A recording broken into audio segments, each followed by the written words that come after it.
आणि यानंतर थेट जाणार आहोत पंतप्रधान नरेंद्र मोदी जनतेशी के संवाद साधतात माहौल मन में की बात या वो कार्यक्रमाद्वारे। कितने घुल मिल पाए हैं। इसी आधार पर कुछ महीने बाद कोई निर्णय लिया जाएगा और तब आप चीतों को देख पाएंगे। लेकिन तब तक मैं आप सबको कुछ कुछ काम सौंप रहा हूं। इसके लिए माय गॉव के प्लेटफॉर्म पर एक कंपटीशन आयोजित किया जाएगा, जिसमें लोगों से मैं कुछ चीजें शेयर करने का आग्रह करता हूं। चीतों को लेकर जो हम अभियान चला रहे हैं, आखिर उस अभियान का नाम क्या होना चाहिए? क्या हम इन सभी चीतों के नामकरण के बारे में भी सोच सकते हैं कि इनमें से हर एक को किस नाम से बुलाया जाए? वैसे ये नामकरण अगर ट्रेडिशनल हो तो काफी अच्छा रहेगा, क्योंकि अपने समाज और संस्कृति, परंपरा और विरासत से जुड़ी हुई कोई भी चीज हमें सहज ही अपनी ओर आकर्षित करती है। यही नहीं, आप ये भी बताएं, आखिर इंसानों को एनिमल्स के साथ कैसे बिहेव करना चाहिए? हमारी फंडामेंटल ड्यूटीज में भी तो रिस्पेक्ट फॉर एनिमल्स पर जोर दिया गया है। मेरी आप सभी से अपील है कि आप इस कंपटीशन में जरूर भाग लीजिए।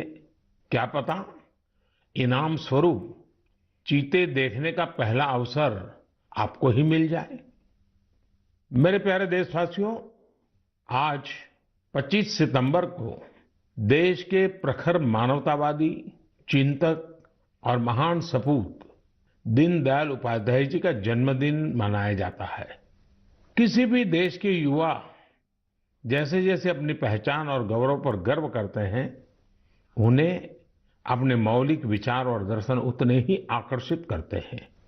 दीनदयाल जी के विचारों की सबसे बड़ी खूबी यही रही है, उन्होंने अपने जीवन में विश्व की बड़ी बड़ी उथल पुथल को देखा था। वो विचारधाराओं के संघर्षों के साक्षी बने थे। इसलिए उन्होंने एकात्म मानव दर्शन और अंत्योदय का एक विचार देश के सामने रखा, जो पूरी तरह भारतीय था। दीनदयाल जी का एकात्म मानव दर्शन एक ऐसा विचार है जो विचारधारा के नाम पर द्वंद्व और दुराग्रह से मुक्ति दिलाता है। उन्होंने मानव मात्र को एक समान मानने वाले भारतीय दर्शन को फिर से दुनिया के सामने रखा। हमारे शास्त्रों में कहा गया है, आत्मवत् सर्वभूतेषु, अर्थात हम जीव मात्र को अपने समान माने, अपने जैसा व्यवहार करें। आधुनिक सामाजिक और राजनीतिक परिप्रेक्ष्य में भी भारतीय दर्शन कैसे दुनिया का मार्गदर्शन कर सकता है, ये दीनदयाल जी ने हमें सिखाया। एक तरह से आजादी के बाद देश में जो हीन भावना थी, उससे आजादी दिलाकर उन्होंने हमारी अपनी बौद्धिक चेतना को जागृत किया। वो कहते भी थे, हमारी आजादी तभी सार्थक हो सकती है जब वो हमारी संस्कृति और पहचान की अभिव्यक्ति करे। इसी विचार के आधार पर उन्होंने देश के विकास का विजन निर्मित किया था। दीनदयाल उपाध्याय जी कहते थे कि देश की प्रगति का पैमाना अंतिम पायदान पर मौजूद व्यक्ति होता है। आजादी के अमृत काल में हम दीनदयाल जी को जितना जानेंगे, उनसे जितना सीखेंगे, देश को उतना ही आगे लेकर जाने की हम सबको प्रेरणा मिलेगी। मेरे प्यारे देशवासियों, आज से 3 दिन बाद यानी 28 सितंबर को अमृत महोत्सव का एक विशेष दिन आ रहा है। इस दिन हम भारत माँ के वीर सपूत भगत सिंह जी की जयंती मनाएंगे। भगत सिंह जी की जयंती के ठीक पहले उन्हें श्रद्धांजलि स्वरूप एक महत्वपूर्ण निर्णय किया है। यह तय किया है कि चंडीगढ़ एयरपोर्ट का नाम अब शहीद भगत सिंह जी के नाम पर रखा जाएगा। इसकी लंबे समय से प्रतीक्षा की जा रही थी। मैं चंडीगढ़, पंजाब, हरियाणा और देश के सभी लोगों को इस निर्णय की बहुत बहुत बधाई देता हूं। साथियों, हम अपने स्वतंत्रता सेनानियों से प्रेरणा लें, उनके आदर्शों पर चलते हुए उनके सपनों का भारत बनाएं। यही उनके प्रति हमारी श्रद्धांजलि होती है। शहीदों के स्मारक, उनके नाम पर स्थानों और संस्थानों के नाम हमें कर्तव्य के लिए प्रेरणा देते हैं। अभी कुछ दिन पहले ही देश ने कर्तव्य पथ पर नेताजी सुभाष चंद्र बोस की मूर्ति की स्थापना के जरिए भी ऐसा ही एक प्रयास किया है। और अब शहीद भगत सिंह के नाम से चंडीगढ़ एयरपोर्ट का नाम इस दिशा में एक और कदम है। मैं चाहूंगा अमृत महोत्सव में हम जिस तरह स्वतंत्रता सेनानियों से जुड़े विशेष अवसरों पर सेलिब्रेट कर रहे हैं, उसी तरह 28 सितंबर को भी हर युवा कुछ नया प्रयास अवश्य करे।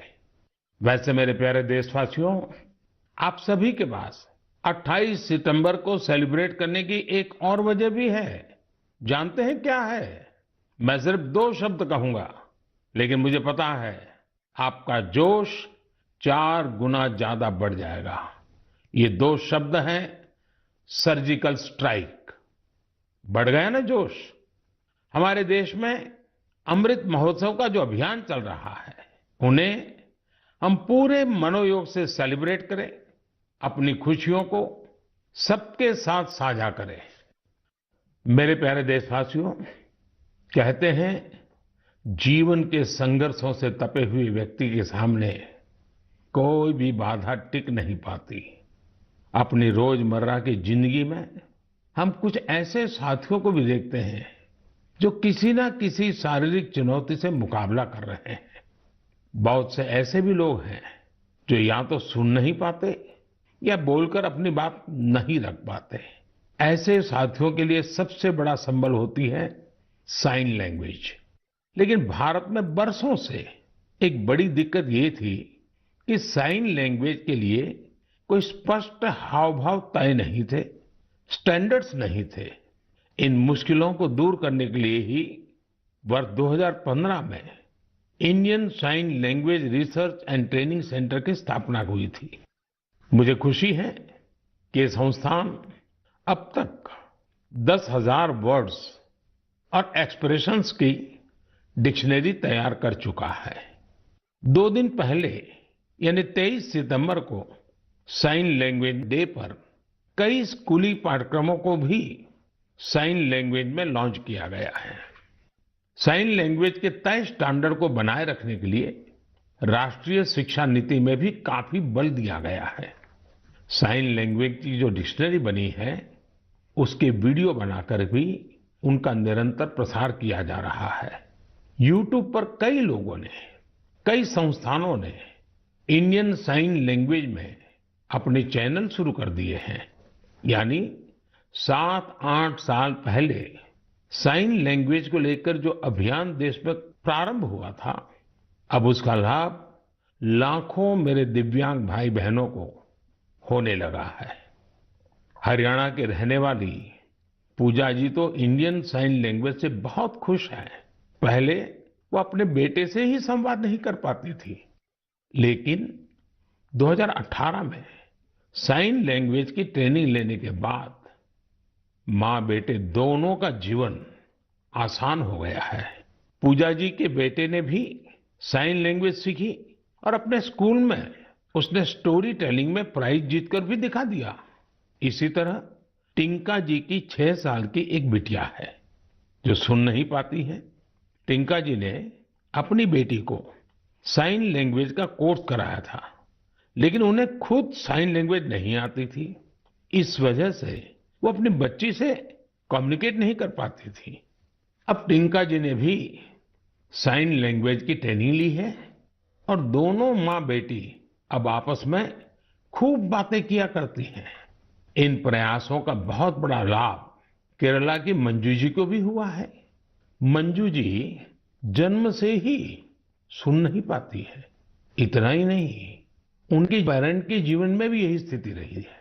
ऐसे में साइन लैंग्वेज ही पूरे परिवार के लिए संवाद का जरिया बनी है। अब तो मंजू जी खुद ही साइन लैंग्वेज की टीचर बनने का भी फैसला ले लिया है। साथियों, मैं इसके बारे में मन की बात में इसलिए भी चर्चा कर रहा हूं ताकि इंडियन साइन लैंग्वेज को लेकर अवेयरनेस बढ़े। इससे हम अपने दिव्यांग साथियों की अधिक से अधिक मदद कर सकेंगे। भाइयों और बहनों, कुछ दिन पहले मुझे ब्रेल में लिखी हेमकोश की एक कॉपी भी मिली है।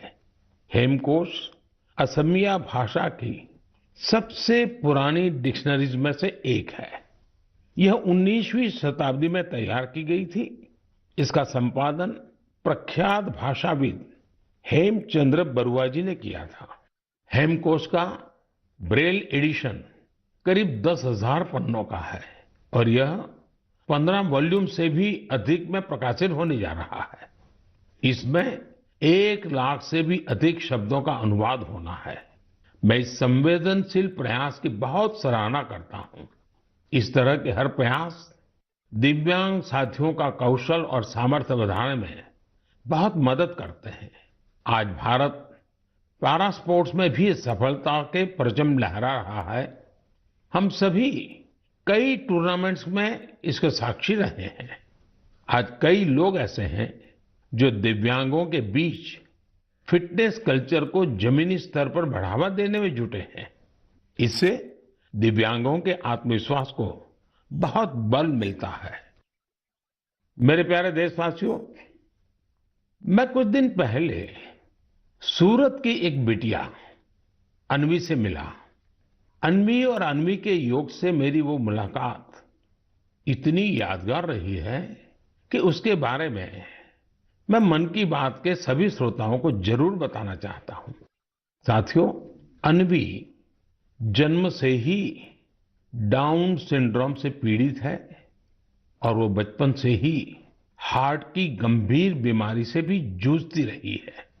जब वो केवल 3 महीने की थी, तभी उसे ओपन हार्ट सर्जरी से भी गुजरना पड़ा। इन सब मुश्किलों के बावजूद न तो अन्वी ने और न ही उसके माता पिता ने कभी हार मानी। अन्वी के माता पिता ने डाउन सिंड्रोम के बारे में पूरी जानकारी इकट्ठा की और फिर तय किया कि अन्वी की दूसरों पर निर्भरता को कम कैसे करेंगे। उन्होंने अन्वी को पानी का ग्लास कैसे उठाना, जूते के फीते कैसे बांधना, कपड़ों के बटन कैसे लगाना, ऐसी छोटी छोटी चीजें सिखाना शुरू किया। कौन सी चीज की जगह कहाँ है, कौन सी अच्छी आदतें होती हैं, ये सब कुछ बहुत धैर्य के साथ उन्होंने अन्वी को सिखाने की कोशिश की। बिटिया अन्वी ने जिस तरह सीखने की इच्छा शक्ति दिखाई, अपनी प्रतिभा दिखाई, उससे उसके माता पिता को भी बहुत हौसला मिला। उन्होंने अन्वी को योग सीखने के लिए प्रेरित किया। मुसीबत इतनी गंभीर थी कि अन्वी अपने 2 पैर पर भी खड़ी नहीं हो पाती थी। ऐसी परिस्थिति में उनके माता पिताजी ने अन्वी को योग सीखने के लिए प्रेरित किया। पहली बार जब वो योग सिखाने वाली कोच के पास गई तो वे भी बड़ी दुविधा में थे कि क्या ये मासूम बच्ची योग कर पाएगी। लेकिन कोच को भी शायद इसका अंदाजा नहीं था कि अन्वी किस मिट्टी की बनी है। वो अपनी माँ के साथ योग का अभ्यास करने लगी और अब तो वो योग में एक्सपर्ट हो चुकी है। अन्वी आज देश भर के कंपटीशन में हिस्सा लेती है और मेडल जीतती है। योग ने अन्वी को नया जीवन दे दिया। अन्वी ने योग को आत्मसात कर जीवन को आत्मसात किया। अन्वी के माता पिता ने मुझे बताया कि योग से अन्वी के जीवन में अद्भुत बदलाव देखने को मिला है। अब उसका सेल्फ कॉन्फिडेंस गजब का हो गया है। योग से अन्वी की फिजिकल हेल्थ में भी सुधार हुआ है और दवाओं की जरूरत भी कम होती चली जा रही है। मैं चाहूंगा कि देश विदेश में मौजूद मन की बात के श्रोता अन्वी को योग से हुए लाभ का वैज्ञानिक अध्ययन कर सके। मुझे लगता है कि अन्वी एक बढ़िया केस स्टडी है। जो योग के सामर्थ्य को जांचना परखना चाहते हैं, ऐसे वैज्ञानिकों ने आगे आकर के अन्वी की इस सफलता पर अध्ययन करके योग के सामर्थ्य से दुनिया को परिचित कराना चाहिए। ऐसी कोई भी रिसर्च दुनिया भर में डाउन सिंड्रोम से पीड़ित बच्चों की बहुत मदद कर सकती है। दुनिया अब इस बात को स्वीकार कर चुकी है कि फिजिकल और मेंटल वेलनेस के लिए योग बहुत ज्यादा कारगर है। विशेषकर डायबिटीज और ब्लड प्रेशर से जुड़ी मुश्किलों में योग से बहुत मदद मिलती है। योग की ऐसी ही शक्ति को देखते हुए 21 जून को संयुक्त राष्ट्र ने अंतर्राष्ट्रीय योग दिवस मनाना तय किया हुआ है। अब यूनाइटेड नेशन संयुक्त राष्ट्र ने भारत के एक और प्रयास को रिकॉग्नाइज किया है, उसे सम्मानित किया है। ये प्रयास है वर्ष 2017 में शुरू किया गया इंडिया हाइपरटेंशन कंट्रोल इनिशिएटिव। इसके तहत ब्लड प्रेशर की मुश्किलों से जूझ रहे लाखों लोगों का इलाज सरकारी सेवा केंद्रों में किया जा रहा है। जिस तरह इस इनिशिएटिव ने अंतर्राष्ट्रीय संस्थाओं का ध्यान अपनी ओर खींचा है, वो अभूतपूर्व है। ये हम सबके लिए उत्साह बढ़ाने वाली बात है कि जिन लोगों का उपचार हुआ है, उनमें से करीब आधे का ब्लड प्रेशर कंट्रोल में है। मैं इस इनिशिएटिव के लिए काम करने वाले उन सभी लोगों को बहुत बहुत बधाई देता हूं, जिन्होंने अपने अथक परिश्रम से इसे सफल बनाया। साथियों, मानव जीवन की विकास यात्रा निरंतर पानी से जुड़ी हुई है, चाहे वो समंदर हो, नदी हो या तालाब। भारत का भी सौभाग्य है कि करीब 7,500 किलोमीटर से अधिक लंबी कोस्टलाइन के कारण हमारा समुद्र से नाता अटूट रहा है। यह तटीय सीमा कई राज्यों और द्वीपों से होकर गुजरती है। भारत के अलग अलग समुदायों और विविधताओं से भरी संस्कृति को यहाँ फलते फूलते देखा जा सकता है। इतना ही नहीं, इन तटीय इलाकों का खान पान लोगों को खूब आकर्षित करता है। लेकिन इन मजेदार बातों के साथ ही एक दुखद पहलू भी है।